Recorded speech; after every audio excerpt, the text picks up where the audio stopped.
Welcome to the Writer Reads Chronicles of a Dark God, Book 1, Dark God Emergent, Chapter 10, Brianda, Mika, and Aral. As Grunwald sank into oblivion, Brianda woke with a pillow pressing down on her face. She did not think, couldn't draw the breath she needed, so she struck out. Her fist struck nothing, but she registered a weight on her chest. It shifted, rocking forward to apply more pressure to the pillow. Brianda tried to breathe and choked on feathers, dust, and cloth. Her hands sought the pillow's edge and curled around it before she tried to push it off her face. Her sudden upward push caught her attacker by surprise, but they recovered quickly, the weight on her chest shifting, then crashing back down. The pillow was pressed more tightly over her head. Grey dots flitted in front of her face, and her lungs screamed for air. Panic started to rise, and she slammed a foot against the wall beside the bed, pushing herself sideways off the mattress and taking her attacker with her. He grunted and tried to force her back, but it was too late. Brianda's roll took them to the floor, and the pillow came away from her face. She caught a glimpse of the man above her and recognized him as one of the shadows who'd attacked her earlier. This one she'd thrown a dagger at and seen fall. What in all the hells, she thought. Since when does the guild attack its own? Is this another test? It has to be, she decided, as she kicked free of her attacker and rolled to her feet. Pivoting, she watched him untangle himself from the pillow and blanket that had followed them to the floor, taking note of the room around them as she did so. It was little more than a sleeping cell containing 3 beds, one in each of 3 walls, with lockers on either side of the door that centered the fourth. One of the remaining beds was occupied, the figure on it awake, but not moving to interfere. A bronze medallion hung free of his shirt, identifying him as a member of the guild. Her opponent rolled free of the blanket and pushed the pillow away, and still the man on the bed didn't move. He just watched, his face interested, but not enough to interfere. So much for loyalty amongst thieves, Brianda thought, deciding to take the fight to her opponent before he could regain his feet. Her fist caught him on the side of the head, and her knee slammed into his chest, knocking him onto his back. Brianda followed him down, landing hard on his chest and knocking the wind from his lungs. He tried to roll to the top, but she punched him again. Instead of trying to roll free a second time, he tried a different approach, jackknifing his legs over her head and crossing his ankles under her chin to pull her back. Trying to keep her pinned, he slid sideways, only to have her slam a booted foot into the side of his head and roll to the side. She'd intended to get some distance, but as she came to her feet, she came face to face with a solidly built man wearing simple leather armor over a plain grey tunic. He looked her up and down, glancing past her as her opponent scrambled from the floor. Brianda heard the sound and half turned, preparing to defend herself. I think you've done enough. The authority in the newcomer's tone was enough for Brianda and her opponent to still. Seeing he had their attention, the newcomer turned his attention to Brianda's attacker. Well, Mika, I take it she meets with your approval? The man on the bunk choked back a laugh, earning himself a quick, disapproving stare. Mika? The newcomer asked, his tone demanding his answer. Her opponent gave a reluctant nod. Yastronal. His expression said otherwise, but the guildsman nodded, becoming businesslike. His gaze swept the 3 of them. I need the 3 of you to. There was a flurry of movement behind Brianda, and she stepped quickly to the side, dropping her hand to catch the wrist of the man who'd watched the fight. At the same time, she slammed her foot into his instep, twisted his hand, and shook the dagger in it to the floor. Druinal gave an impatient sigh. Now that that's out of your systems, he declared in a tone that said it had better be. Aral, she'll do, the man admitted, and Brianda let him go. As he moved to stand beside her, Druinal glanced toward the door. Ghost, you can come in now. Brianda didn't know what she'd expected, but the small-framed, poorly dressed waif that entered the cell wasn't it. A street urchin? Now what? Ghost will guide you to the client, Druinal continued. She knows the fastest route and will take you past the watch and Kingsman on the way. Kingsman? Aral turned pale. They're out? They're out, Druinal confirmed. And I don't want to lose this commission. Do as she says. But she's a child. And one of my best scouts, Druinal retorted. You will do as she says. Understood? Yes, Master Drew, Aral acknowledged, and Mika echoed him. Neither looked happy about it. Druinal handed Brianda a bronze disc. Don't lose it, he instructed. It'll get you out of trouble when you most need it. Somehow, Brianda doubted it, but she slid the disc into her coin pouch just the same. Druanel cast an eye over each of them, then nodded.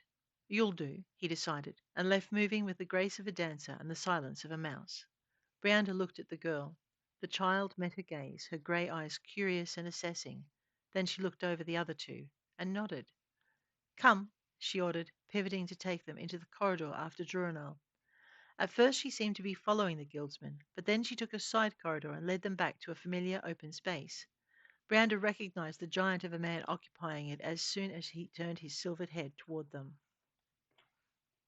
She remembered him throwing her across the room, and with good reason. He made the Northman look small in comparison. Master Agar, Ghost greeted the guildsman. Master Druanel sent me. The giant nodded, leaning down to unbolt the trapdoor and lift it from the floor. He laid a hand on the child's shoulder as she went to descend. He says you're to return by the night hatch as soon as you're done, he told her. She gave him a brisk nod by way of reply and dropped lightly down the ladder and into the dark. Brianda, Mika, and Aral followed in silence. Aral pulled a small lantern from inside the folds of his cloak, but Ghost's small hand settled over his before he could light it.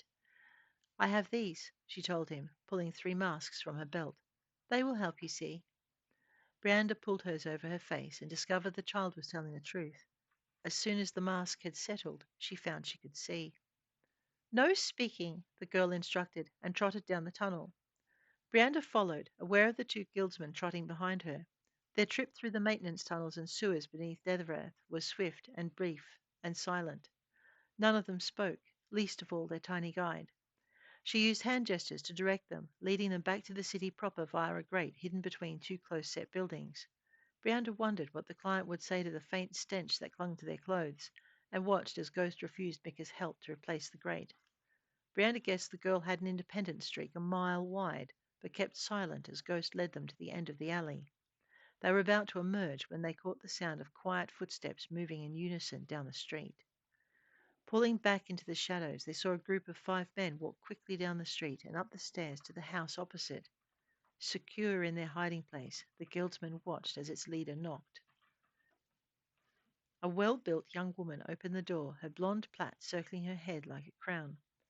"Can I help you?" she asked, her gaze taking in the 5 men on her doorstep. "We wish to speak with the wizardess," their leader stated. The girl opened her mouth to reply, only to be cut short.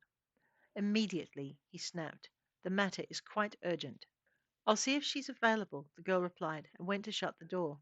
The leader thrust out a hand, slamming his palm into it and shoving it back as he moved in. "Wait!" the girl cried, but they brushed past her, moving into the hallway and out of sight. When the last of them had closed the door behind them, Ghost looked back at her 3 charges. "That's where I'm supposed to take you," she whispered. "We'll have to wait." She settled herself against the wall, not taking her eyes off their destination. Brianda, Mika, and Aral followed her example. They'd barely made themselves comfortable when the deliberate scuff of footsteps sounded briefly in the alley behind them. Mika and Aral pivoted, drawing their daggers, and Brianda followed suit. "Well met," the shadow replied, a match flaring briefly to light her face. Mika and Aral hastily sheathed their weapons. "Lady Dart," Mika murmured, glancing back and closing his hand over Brianda's. Pushing her blade down, he added, "She's a friend." Brianda blinked. "I just bet she is," she thought, sheathing her dagger but not taking her eyes from the dark-clad shadow behind them. "Ghost." The woman drew their guide's attention, her voice commanding despite its softness. "Change of orders. You're to stay with me." She pivoted. "Follow." Instead of returning to the front door, Dart led the 4 of them along the narrow passage between buildings, stopping at a door hidden by shadows. Saying nothing, she led them through, motioning for them to go past until she'd secured the portal behind them. A short journey through another narrow corridor and then out a rear door into a kitchen garden took them to a night cart alley. Dart checked to see the street was clear, then took them through several more until they reached a set of stairs leading to an upper floor. Silently, she led them, moving through an extended attic until they reached a trapdoor. "Quietly now," Dart ordered. "Sound travels." She lowered herself through the trapdoor, then turned to assist Ghost, ignoring the girl's scowl. Like we didn't know that, Brianda thought as she followed the child. She dropped onto a desk their guide had just vacated and hopped lightly to the floor, just as Mika came through behind her. As she turned to survey the room, she saw a second reason they needed silence. The Northman was stretched out on a pallet at the foot of one wall. Don't wake Gromwall, the shadow woman instructed, and they froze as the Northman stirred. He didn't wake, though, and they breathed soft sighs of relief as he settled into a deeper sleep. Dart gestured for them to find a place along another wall. We'll wait here, she stated, and we'll listen to what's going on below. Touching a panel on the wall beside her, she laid a finger to her lips and settled beside the small square hole that had appeared at her touch. Voices drifted through it, one of them belonging to the man who demanded to see the wizardess. You could say it means a life to me, he was saying.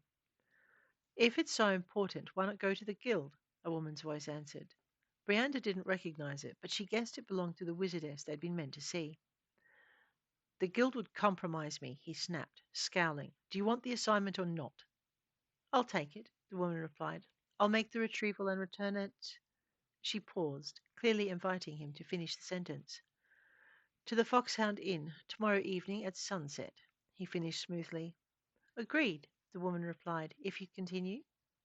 There was a snap, like someone had clicked their fingers. Then silence followed.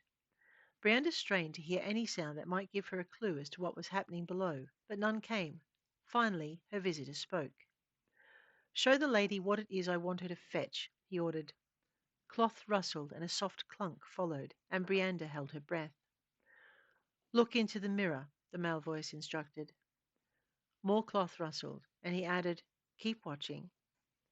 Very well, the woman replied after a brief pause. But for this, I'll require half the payment up front. Of course, her guest replied smoothly, and another snap of fingers followed. The down payment, he ordered. Footsteps answered, and coins jingled. 250 gold, he told her, and the coins jangled again. They rattled onto a wooden surface and then were slid. Brianda recognized the sound of them being stacked as they were counted. And? The man asked a short moment later. The coins jangled, and it sounded like they were being pushed back into their bag. I need one more thing, the woman told him. Yes? Permission to hire what help I need, and your name.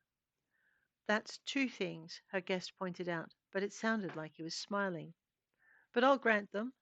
I'm known as the Tillerman, a fact you are forbidden to share, and you can hire whomever you please, as long as you and they are discreet. You know my reputation, the woman replied shortly.